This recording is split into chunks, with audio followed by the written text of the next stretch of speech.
The missing $50 million from Blockchain Group. Let's have a look.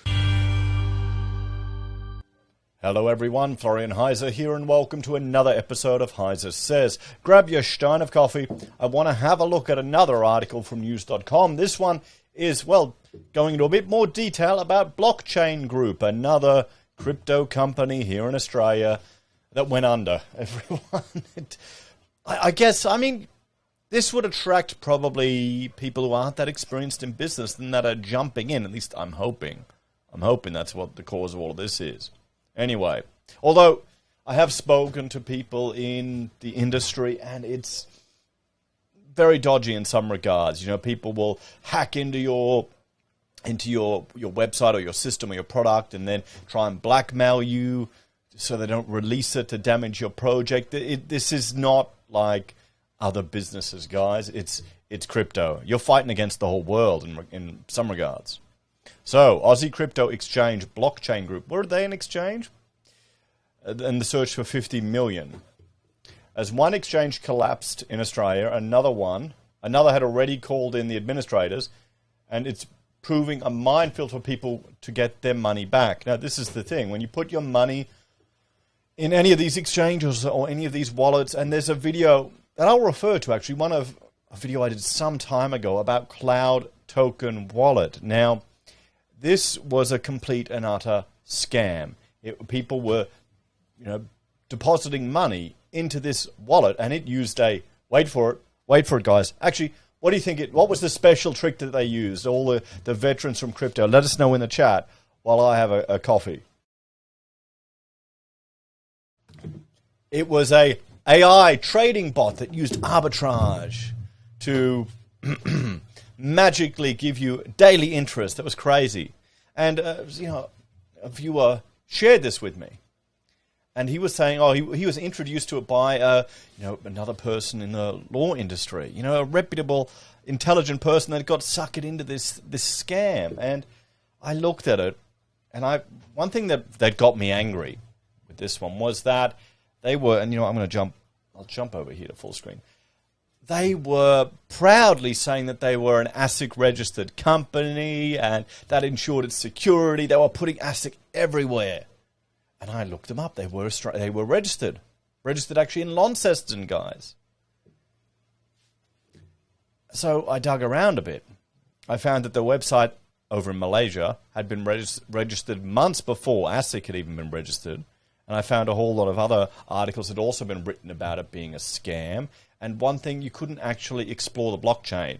So normally, if you've got one of these projects, you want to be able to navigate the blockchain to see everything moving around. So there's actually some legitimacy to what's going on. You can explore the blockchain on Ethereum. You can see all the Ethereum that comes into my wallet that goes out. That's why the government loves this crypto, guys. They let them track everything. But there was no blockchain. They were working on it. It was a complete scam. They actually threatened to sue me. Cease and desist. They wanted me to take down my whole channel. They threatened me by a lawyer here somewhere in I should follow them up actually now because the lawyers in their email said be wary of scams, and they're representing a criminal. I should follow them up and see how that's going because I'm meant to be sued, and so is YouTube as well. But the guy now, he's apparently in jail. So it was a complete and utter scam and a con, guys. And people are falling for it. And now I'm not saying Blockchain Group is, but you've got to be wary whenever you deposit crypto into one of these other third parties. That's the other risk. Same thing with a bank. You've got the risk of the bank collapsing or the bank taking all your money and disappearing. Now, I can't see it happening here in Australia. Housing and banks is pretty much the basis of our economy. Sure, we do a little bit of tourism and I think some iron ore we dig up a little bit. Maybe some wine and cheese, but it's just housing and banking. That's all that exists in Australia. Anyway, you need to be wary of the risks that you're taking on, of the third party that is managing it for you. Or learn how to mine Bitcoin on your computer so you can at least get a wallet on your machine. Really go hardcore, go old school. Not that you're going to make any money on it. Don't try to do it for money, guys. Anyway, let's get back to this. An Aussie cryptocurrency exchange owes a whopping $50 million to creditors after it collapsed in mid-October as users were locked out and unable to withdraw their money. Failed exchange Blockchain Global, which operated the ACX cryptocurrency platform, was originally thought to have owed $21 million, according to administrators Pitcher Partners. But 107 claims have now been submitted, taking the money owed by the company up to $48.9 million. Andrew Yee, the administrator in charge, told The Australian. Now, what's interesting is, how does it work with regards to where do you sit in the pecking order if you've deposited crypto on one of these exchanges? Who comes before you or after you? It comes as a digital currency exchange MyCryptoWallet, which was founded by Jared Koenigsmann in 2017, went into liquidation this week after deleting its social media accounts. Some users complain they owed up to $50,000. Okay, so the other day it was $40,000, now it's $50,000. It comes after months of reports that customers were having difficulty accessing their funds, with the company previously claiming it had signed up 20,000 people onto its platform. News.com.au is not suggesting he's responsible for users missing funds. He did not respond to requests for comments. Liquidators for MyCrypto Comment will give an update by December 17th. Now, hopefully this will be like, what was it, that another one of the gold brokers over in WA, like they shut down. And people had a significant amount of gold stored there for their superannuation. We covered this last year.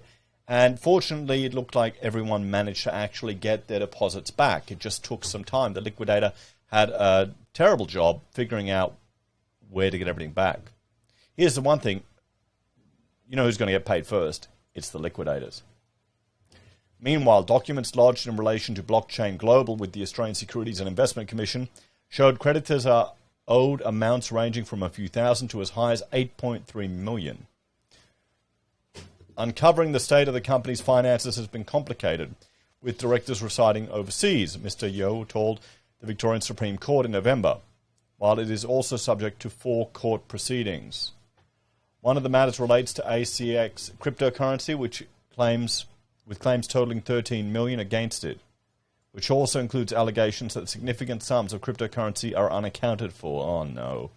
Further complicating the situation is former director Alan Gao, who claims to be owed $8.3 million, yet the company's cryptocurrency is only accessible via a laptop he said was allegedly stolen in China. What? No.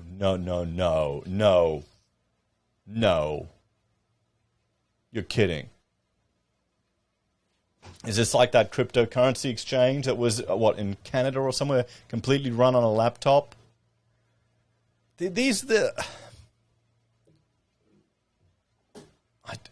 I don't get it. I don't get it. I have more redundancy here in my small operation. He confirmed that he had previously had access to the wallet that contained the cryptocurrency displayed in the company's balance sheet, said the court judgment. He informed Mr. Yeo's staff that before the onset of the COVID pandemic in late 2019, he was in China and his belongings were stolen. Amongst the stolen items was his laptop, which contained the credentials for accessing the wallet, therefore the cryptocurrency it held. Why wouldn't you have it in multiple locations? Why wouldn't you have the keys in a physical safe? You know what? I know crypto bros don't like this. What you do is you get a safe deposit box at a bank and you put it in there. You write it down on a piece of paper so you can get access to your bloody crypto. If you're running a business with millions of dollars of it in there. Am I just too old for this, guys? Or is this too boomer thinking? I remember I worked in a whole lot of places that didn't even have redundancy in their data storage. But that's architects. We're Luddites. So Mr. Yeo's staff requested Mr. Gao to provide evidence in respect of the alleged theft of the laptop. He said he would provide a police report, but this report has not been received. Another director, Sam Lee, who had been contacted on the Chinese messaging service WeChat and via email, hadn't responded, but was believed to have access to some of the company's Bitcoin, the administrator said. The case has highlighted the difficulty in tracking down money in the largely unregulated world of cryptocurrency. While some of Blockchain Global's assets have been identified with millions in Bitcoin and Ethereum, the investigation was still in its early stages, according to administrators. He told The Australian the matter was complex and further extensive investigations are likely to be required to identify which party has a right to claim the same. He admitted a novel approach would be required to recover the cryptocurrency as it was different to money stolen in bank accounts. That is not to suggest the recovery of such cryptocurrency is impossible, he added. ACX is also facing separate legal action launched by 94 investors who are pursuing $10 million after it stopped working in February 2020.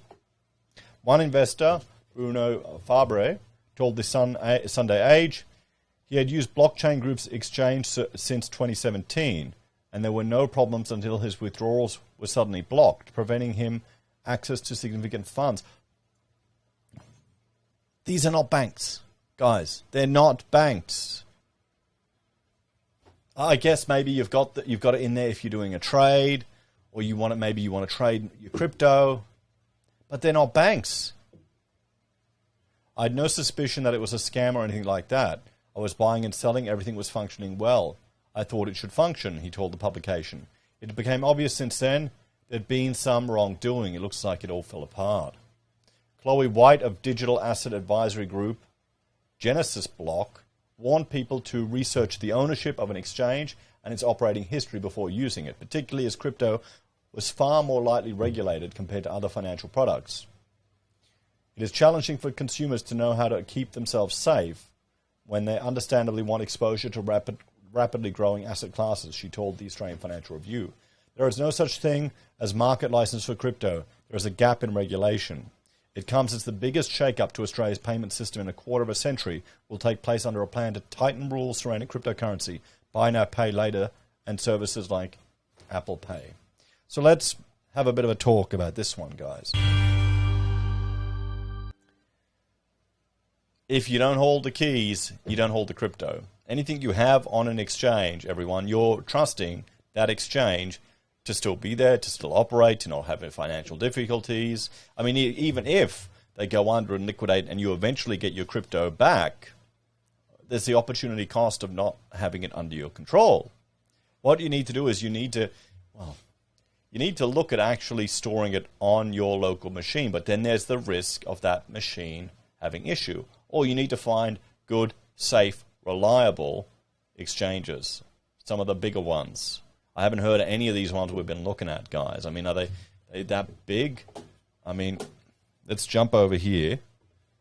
This is cryptocurrencies at the moment. We're sitting at 50,000 for Bitcoin, 4,374 for Ethereum. Let's look at exchanges. What are we seeing? ACX. Are they here? Exchanges. ACX. There we go. Okay. No data is available. Nothing's available. Well, they're obviously shut down. No. Okay. The exchange is still here. The website's still here. Okay. I mean, these all look the same. Is this like a token website that you can buy? CoinGecko, Blockchain Global. There you go. The websites are still up. Yeah, guys. If you don't hold the keys, you don't hold the crypto. You're taking third-party risk, so you have to understand that. You have to find ways to mitigate it.